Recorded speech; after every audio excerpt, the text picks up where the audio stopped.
Health थोड़ा down चल रहा है और ये नहीं बोलूँगी कि तबीयत ख़राब है, तबीयत ख़राब होना तो नहीं कहते हैं। और तबीयत मेरी वैसे यूजुअली ख़राब नहीं होती है, मैं फिट एंड फाइन ही रहती हूँ हमेशा, मगर ऐसे प्रेगनेंसी के दौरान थोड़ा वीक पड़ गई हूँ अभी, तो नेचुरल है और सबको होता है, यूजुअली होता है सबको मोस्टली। मगर हाँ, मुझे वो लोग मैसेज करते ना मुझे बहुत अच्छा लग रहा था कि चलो मेरा केयर तो कर रहे हैं और मेरा वीडियो देखते हैं तो मेरी प्रॉब्लम लोग समझ रहे हैं, मुझे एडवाइस करने वाले बहुत लोग हो गए हैं। मेरा अकेले के साथ नहीं हो रहा है, क्योंकि कोई जानबूझ के तो नहीं करता है ना कि एसिडिटी मुझे होगा इससे।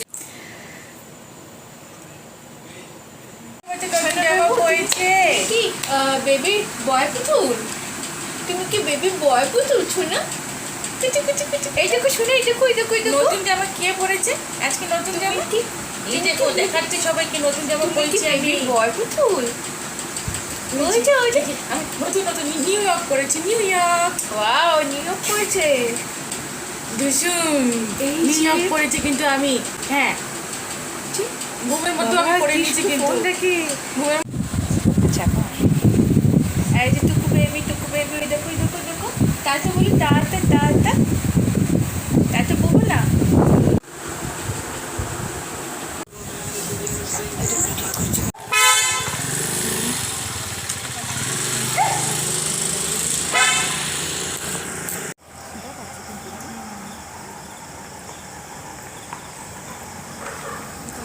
তো এটা হল,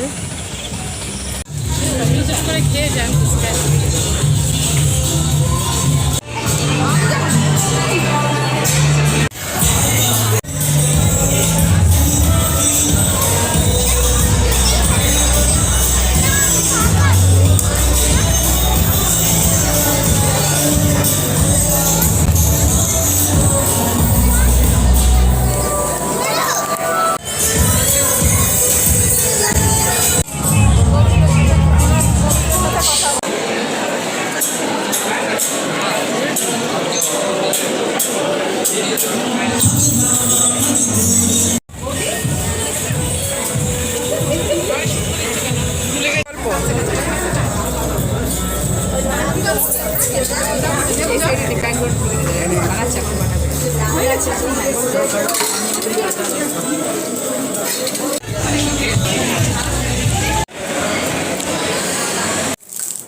तो फाइनली फ्रेंड्स हम आ गए घर और रात भी काफ़ी हो चुकी है, तो गर्मी भी है। फ़ैन मैंने ऑफ़ कर दिया क्योंकि आप लोगों को सही से आवाज़ नहीं सुनाई देगा, और एसी वगैरह ऑन कर लिया है तो गर्मी भी लग रही है। वैसे मैं आज शादी का वैसे व्लॉग, मैं जब हम बाहर गए ना, मुझे व्लॉग बनाने का मन नहीं कर रहा था, क्योंकि ना दोपहर को मुझे बहुत ज़्यादा वोमिटिंग हुआ। जैसे कि आप जानते ही हो, मुझे शुरुआत से ही प्रेगनेंसी में वोमिटिंग हो रही है। तो दोपहर को लंच जैसे मैंने किया, और पता नहीं कि छुट्टी हो या ऑफिस हो, मुझे तो वोमिटिंग होता ही रहता है। दोपहर को हुआ, मुझे बिल्कुल अच्छा नहीं लग रहा था। और लंच मॉर्निंग में जैसे ब्रेकफास्ट किया सुबह उठकर, फिर थोड़ा सा खाया उसके बाद, तो कुछ भी खाओ ना ऐसा चल रहा है। हेल्थ थोड़ा डाउन चल रहा है, और ये नहीं बोलूँगी कि तबीयत ख़राब है, तबीयत ख़राब होना तो नहीं कहते हैं। और तबीयत मेरी वैसे यूजुअली ख़राब नहीं होती है, मैं फिट एंड फाइन ही रहती हूँ हमेशा, मगर ऐसे प्रेगनेंसी के दौरान थोड़ा वीक पड़ गई हूँ अभी, तो नेचुरल है और सबको होता है, यूजुअली होता है सबको मोस्टली। तो मैं ये कहना चाह रही थी कि काफ़ी लोगों ने मुझे कम्युनिटी पोस्ट में कमेंट्स किया था कि बेबी शावर के लिए, तो इस बारे में मैंने बात नहीं किया आप लोगों से बेबी शावर के लिए, तो चलिए उसी बारे में मुझे आज बोलना था कि बेबी शावर कब मनाएंगे। और काफ़ी लोग मुझे कम्युनिटी पोस्ट में भी बोल रहे थे कि कमेंट्स कर रहे थे कि बेबी शावर कब है और मेरा कब मनाएंगे बेबी शावर। तो मैं ये बोलना चाह रही थी,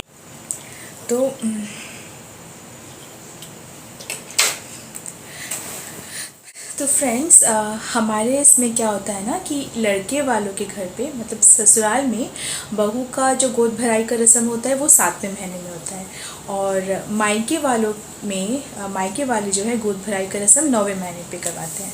तो मेरे ससुराल में जो है बेबी शावर या गोद भराई का रस्म नहीं होता है, वो लोग नहीं मनाते हैं, उनमें नहीं है बेबी शावर। तो मेरी जो ननद थी, ननद का भी अपने मायके में यानी कि मेरे ससुराल में गोद भराई का रस्म नहीं हुआ था, उनके ससुराल में हुआ था, ठीक है, गोद भराई का रस्म। तो वैसे ही जब मेरे ससुराल में नहीं है, 7वें महीने में दिया जाता है। तो आप लोग पूछ रहे थे, तो वहाँ पे ससुराल वालों के थे मेरे मायके में होगा बेबी शावर। तो हस्बैंड बोल रहे थे कि उनके वहाँ पे तो नहीं है, चलो जब 9वें महीने में या 8वें महीने के एंड में जब दिया जाएगा मुझे, 9वें महीने पे के स्टार्टिंग में मे बी, तो हस्बैंड यहाँ पे रहेंगे, वो प्रेजेंट रहेंगे। और वैसे भी वो आने ही वाले हैं, उनका तो ट्रांसफ़र यहाँ पे हो ही जाएगा, जैसे कि मैंने आप लोगों से शेयर किया था कि मेरे हस्बैंड का पोस्टिंग यहाँ पे ट्रांसफ़र हो जाएगा उनका। तो और वैसे जॉब के सिलसिले में तो कुछ भी परमानेंट नहीं होता है, पोस्टिंग एरिया। तो खैर, जब हस्बैंड यहाँ पे होंगे तब हमने प्लान किया है कि उस टाइम पे मेरा गोद भराई का रस्म यहाँ पे हो। फ्रेंड्स, वैसे तो मैं ये बात आप लोगों से ये चीज़ शेयर करने वाली थी, मेरे बेबी शावर का प्रोग्राम के बारे में मैं शेयर करना चाह रही थी, तो आप लोगों ने भी कम्युनिटी पोस्ट में कमेंट्स किया। तो फाइनली यही डिसाइड हुआ कि मे बी मेरा जो बेबी शावर का फंक्शन है, प्रोग्राम है, गोद भराई का रस्म 9वें महीने के स्टार्टिंग में होगा या मिडिल में होगा, ठीक है ना, क्योंकि डिलीवरी का डेट भी एनी टाइम कभी भी हो सकता है, डेट कभी भी पड़ सकता है, कभी भी लेबर पेन वगैरह स्टार्ट हो सकता है, कुछ बोल नहीं सकते हैं ना। तो उस टाइम पे हमें भी थोड़ा सतर्क रहना पड़ेगा कि एनी टाइम कुछ भी हो सकता है। तो हम थोड़ा जल्दी में कर लेंगे, तो स्टार्टिंग में 9वें महीने के स्टार्टिंग में कर। मुझे बोल रहे थे कि मैं थोड़ी डल लग रही हूँ पहले से ज़्यादा, अभी थोड़ी डल हो गई हूँ, वो इसलिए क्योंकि आप लोग देख ही सकते हो कि मेरी कैसी कंडीशन चल रही है प्रेगनेंसी में, इतना वॉमिटिंग हो रहा है। मैं ये सोच रही थी कि 4-5 मंथ तक होगा, शायद सब बोलते थे कि 4-5 मंथ तक रुक जाओ, तो 4th में 5th मंथ तक सिर्फ चलना है। जैसे हो गया तो सब बोले अरे थोड़ा सा ये, जैसे कि 3rd ट्राइमेस्टर आएगा तो तुम्हें ये वोमिटिंग का झंझट नहीं होगा। अब देख लो 3rd ट्राइमेस्टर स्टार्ट हो गया, मेरा वोमिटिंग रुक ही नहीं रहा है, कंटिन्यूसली हो रहा है। तो बस मैंने सोच लिया कि ये एक पार्ट ऑफ प्रेगनेंसी जर्नी है मेरा। तो ये जब तक प्रेग्नेंट मतलब ये अभी रहेगा मेरा 9वें महीने तक, जब तक ना डिलीवरी होता है तब तक रहेगा, तो बस फेस करना है इसे। और अब तो यूजुअल हो गया, स्टार्टिंग में बहुत तकलीफ़ होती थी, तकलीफ़ ऐसा नहीं है, वोमिटिंग किसे अच्छा लगता है ना, तकलीफ़ अभी भी होती है, मगर मैं थोड़ा अभी बर्दाश्त कर रही हूँ कि मुझे पता है कि अभी होगा, अभी ऐसा फील हो रहा है, अभी मुझे ये नहीं खाना चाहिए, अभी मैं खा लूँगी तो फिर वोमिटिंग होगा, तो मैं वो थोड़ा अलर्ट रह रही हूँ। पहले मैं बिल्कुल एकदम टूट पड़ती थी, अरे मुझे वोमिटिंग हो गया इतने टाइम, 4 to 5 टाइम्स, अभी मेरा क्या होगा, तो एकदम कमज़ोर पड़ जाती थी। और सच में मैं कमज़ोर हो भी गई हूँ पहले से, कंटिन्यूसली खाना पीना ठीक से नहीं होगा तो ऐसे ही होगा ना, वीकनेस टायर्डनेस बहुत ज़्यादा लगता है। ये मुझे बहुत अच्छा लगा, काफ़ी लोगों ने मुझे फेसबुक वगैरह में भी मुझे पर्सनली चैट किया, मैसेज किया, टेक्स्ट किया कि मुझे अच्छा लगता है देखकर कि आप लोग मेरा केयर करते हो। मैंने जो भी बातें शेयर किया यूट्यूब में, चाहे जितने भी लोग देखे, और उनमें से कुछ है जो लेडीज़ हैं जो मैरिड है मोस्टली, मैंने उनको देखा, मैं उनको थैंक्स बोलूँगी यहीं पे कि वो लोग मेरा केयर कर रहे हैं। मुझे फेसबुक पे पर्सनली मुझे मैसेज करते हैं कि मैं तो अपनी प्रेगनेंसी के टाइम पे मैं ये खाती थी, वो आप भी ऐसा लिया करो, आप भी खाया करो, हमें भी ऐसा होता था, ये नॉर्मल है, आप थोड़ा इस टाइम थोड़ा झेल लो, बस थर्ड ट्राइमेस्टर में नहीं होगा, मगर हालांकि मुझे हो रहा है। मगर हाँ, मुझे वो लोग मैसेज करते ना, मुझे बहुत अच्छा लग रहा था कि चलो मेरा केयर तो कर रहे हैं और मेरा वीडियो देखते हैं तो मेरी प्रॉब्लम लोग समझ रहे हैं। मुझे एडवाइस करने वाले बहुत लोग हो गए हैं, और स्पेशली जो मैरिड लेडीज़ हैं ना, वो लोग मुझे सजेस्ट कर रहे हैं, क्योंकि उनकी प्रेगनेंसी उन्होंने पार कर लिया, उनका बेबी भी है और बड़े भी हो गए हैं, तो उनको अच्छा खासा नॉलेज है, एक्सपीरियंस है, और उन्हें भी बहुत प्रॉब्लम होती थी। जब मैंने सुना उनसे कि हाँ उन्होंने भी ये सब झेला है, तो मुझे थोड़ी ये लगी कि हाँ चलो ठीक है, मेरा अकेले के साथ नहीं हो रहा है। क्योंकि काफ़ी लोग मुझे बोल रहे थे, अरे तुम्हें इतने टाइम होता है वोमिटिंग, ऐसा तो मतलब बहुत कम होता है, बहुत रेयर होता है, इतना बार करते हो, 4 से 5 बार, ठीक से नहीं खाती हो, शायद कुछ एसिडिटी हो जाता होगा। मगर अब कोई जानबूझ के तो नहीं करता है ना कि एसिडिटी मुझे होगा इससे तो मैं खाऊंगी, इससे वोमिटिंग होगा तो मुझे ये खाने से वोमिटिंग, ऐसा तो नहीं करता है ना कोई जानबूझ के। और मुझे पहले कभी वोमिटिंग का इशू नहीं था, मैं इतना जर्नी करती थी कि कहीं पे भी जर्नी करती, बहुत लोगों को जर्नी करने पे होता है वोमिटिंग, मुझे नहीं होता था। तो तो चाहे कितना भी दिन भर जर्नी करूँ मुझे प्रॉब्लम नहीं होती थी, मुझे चक्कर नहीं आते थे, बचपन से कभी चक्कर नहीं आया मुझे। मगर अभी वॉमिटिंग करने के बाद ना मुझे सडनली ऐसा लगता था कि वीकनेस और सर घूमने लगता था मुझे।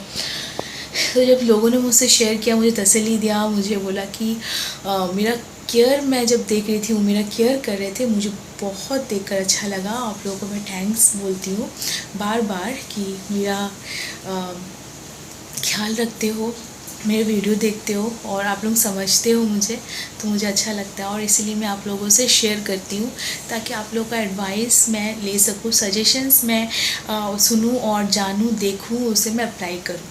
इसलिए तो अच्छी एडवाइस मिले मुझे और वाकई में कुछ बहुत हेल्पफुल भी था। तो सब मुझे बोल रहे थे ना कि अरे वोमिटिंग होगा, खाते रहो, वोमिटिंग होगा। मगर मुझे एक लेडी है, उन्होंने मुझे कमेंट्स किया था, मतलब मैसेज किया था सॉरी पर्सनली, कि वो ये सब खाती है, जूस वगैरह पीती है, ये खाती वो खाती। तो मुझे ना एक एनर्जी सा आया कि अरे वहाँ वो ऐसा कर पा रही है, वो ये सब कंज्यूम कर पा रही है, खा रही है, बराबर से जूस पी रही है, उनको ही वोमिटिंग था, उसके अलावा उसे फाइट करके उन्होंने वो सब किया अपने हेल्थ के लिए, अपने बेबी के लिए। वो मुझे बोल रही थी कि बेबी के लिए वो ऐसा खाती पीती थी सही से, क्योंकि मैं केयर करती हूँ मेरी बेबी का, क्योंकि उसे मुझे पता है कि उसे भी न्यूट्रिशन का ज़रूरत होगा, तो मुझे बराबर खाना चाहिए। बस मुझे ना वो पिकअप नहीं मिल रहा था कि मैं, हिम्मत नहीं मिल रही थी मुझे कि मैं खाऊं। तो उस लेडी का जो जब मैंने देखा ना कमेंट्स, मैंने पढ़ा था, मैसेज पढ़ा था, तो मुझे भी एक एनर्जी आई, एक पिकअप मिला कि हाँ मुझे खाना है ये सब। मैं खाती थी, वोमिटिंग होता था फिर भी खाती थी बहुत मुश्किल से। और एक टाइम आया कि थोड़ा कम हो गया ये चीज़, और मैं ना मेडिसिन्स लेती थी, वो मैं आप लोगों से शेयर करूँगी। एक डॉक्सनेट टैबलेट था, वो मुझे डॉक्टर ने बोला था कि खाने के लिए, वो मैंने खाया ना, तो वो कंज्यूम करने के बाद मुझे रुका नहीं मेरा वोमिटिंग, फिर भी हो रहा था। बहुत लोगों का कम हो जाता है, डॉक्टर भी बोले, मगर मेरा नहीं कम हुआ। तो मुझे एमसेट करके एक टैबलेट है, वाइट कलर का टैबलेट्स होते हैं, वो जब मैंने डॉक्सनेट और एमसेट एक साथ लिया ना, तो मेरा थोड़ा रुक गया, बहुत काफ़ी हद तक वोमिटिंग कंट्रोल में था। वैसे ना एमसेट जो टैबलेट है डॉक्टर हर किसी को सजेस्ट नहीं करते हैं, क्योंकि कम ही लेना होता है मेडिसिन वगैरह, ज़्यादा तो अच्छा नहीं होता है मेडिसिन खाना प्रेगनेंसी में। मगर जिनका बहुत ज़्यादा वोमिटिंग हो, जिनको बहुत ज़्यादा तकलीफ़ हो ना, वो डॉक्टर के सजेशन से ही, जो भी प्रेग्नेंट लेडी है जो मेरी तरह फेस कर रहे हो ये सब वोमिटिंग का प्रॉब्लम, वो डॉक्टर का एडवाइस लेकर ही कंज्यूम करें, ठीक है ना। तो डॉक्टर अगर सजेस्ट करेंगे दोनों एक साथ लेना चाहिए तभी वो लें। और वरना मेरी सिस्टर ने तो कुछ भी नहीं खाया था, ना डॉक्सनेट ना एमसेट, उसे मेडिसिन की ज़रूरत ही नहीं पड़ी थी वोमिटिंग का, वो बिल्कुल खा रही थी बिंदास और हेल्दी थी बहुत। तो आप फ्राई करेंगे करेले का लीव। तो फ्रेंड्स आज हम क्या फ्राई करेंगे, करेले का लीव्स। एक्चुअली मम्मी करी करना चाह रही थी, मैंने बोला कि मुझे फ्राई बहुत खाने का मन कर रहा है। तो देख सकते हैं फ्रेश गार्डन का, हमारे किचन गार्डन का करेला है। वैसे करेला उतना साइज में बढ़ नहीं रहा था, तो हमने सोचा लीव ही क्यों ना खाया जाए।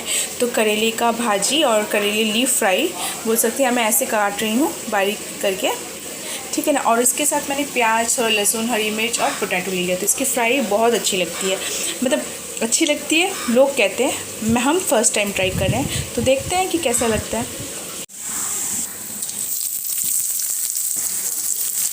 जैसे आलू को हम जल्दी फ्राई करवाने के लिए हमने नमक डाल दिया,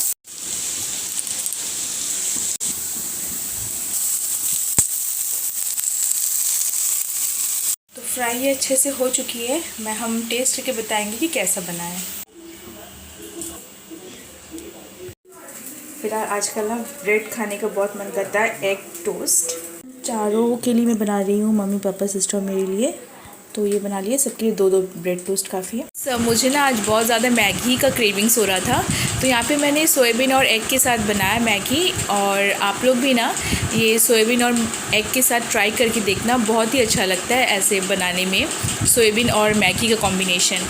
बस सोयाबीन चंक्स को ना ज़्यादा बड़ी हो तो आपको काट लेना है और सिंपली बनाना है। डिनर ले लिया है, तो यहाँ पे मैंने राइस ले लिया है, बस इतना ही आज के लिए डिनर करूँगी, राइस एग और ये। तो मॉर्निंग का नाश्ता,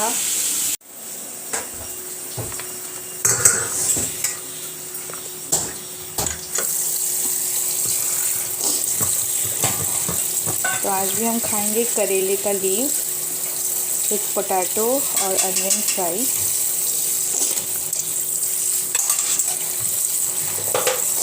इसे अच्छे से 3-4 बार वॉश कर लेंगे हल्के हाथों से।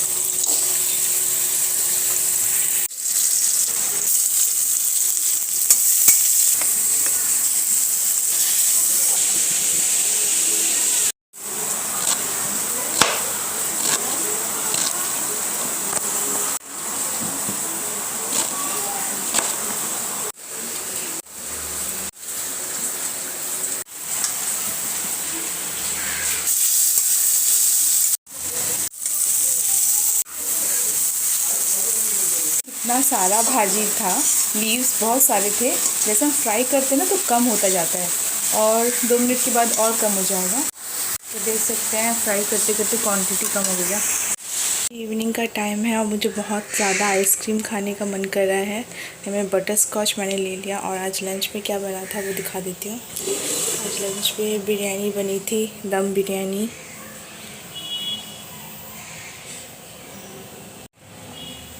और इसमें किशमिश बहुत ज़्यादा दिया हुआ है। किशमिश मुझे बहुत पसंद है बिरयानी में। फ्रेंच फ्राई और जो धनिया पत्ते होते हैं ना वो मिक्स करके दिया हुआ है, इसके अंदर ही है। बहुत जैसे मैंने खोला बहुत अच्छी स्मेल आ रही थी। और ये मैं भी खा लूँगी आइसक्रीम।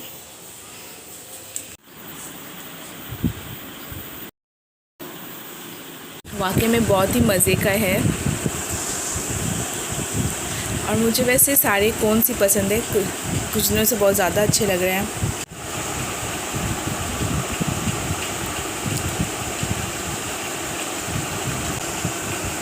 रात के बजे हैं 2। मैंने यहाँ पे फ़ैन भी चला के रखा है, एसी भी मेरा ऑन है। वो इसलिए क्योंकि प्रेगनेंसी में बहुत ज़्यादा गर्मी लगती है तो एसी मैंने ऑन कर दिया। वैसे मैंने 28 पे रखा क्योंकि उससे कम रखूँगी तो ठंडा भी रख सकता है, बैलेंस रहेगा। फ़ैन भी इसलिए चला दिया, एसी भी। और यहाँ पे ये लाइट ऑल टाइम मेरा रूम पे जलता रहता है क्योंकि इस टाइम पे ना मुझे थोड़ा डर सा लगता है। तो सोने की कोशिश कर रही हूँ। टाइम अभी हो रहा है 2 बज रहा है, देख सकते हैं घड़ी। थोड़ा अनकम्फर्टेबल लगता है सोने में, प्रेगनेंसी में थोड़ा हैवी फील होता है, इसलिए देखते हैं कब तक नींद आती है। यार एग्जैक्टली गर्मी लग रही है, ठंड लग रही है। मैंने कंबल भी हो रहा है, एसी फ़ैन भी चल रहा है तो कंफर्टेबल लगता है मुझे। से ठंडा ठंडा ही फील होता है, अच्छा लगता है। और कंबल भी हो लेती हूँ ताकि मुझे ठंडा लग जाए। और बहुत ज़्यादा हेवी फील करती हूँ ना तो इस रात को लेट से थोड़ा नींद आता है। तो कोशिश करते हैं जल्दी सोने का। कि महीनों में प्रेगनेंसी के शुरुआती महीने में ऐसा नहीं होता है, बस ये 8वां 9वां महीना 7th मंथ के बाद 7वें महीने के बाद से ये प्रॉब्लम होती है। तो रातों को जो है ना कि स्लीपलेसनेस नाइट्स होते हैं, गुजरते हैं सबके। तो ये 7वें महीने के बाद से होती है।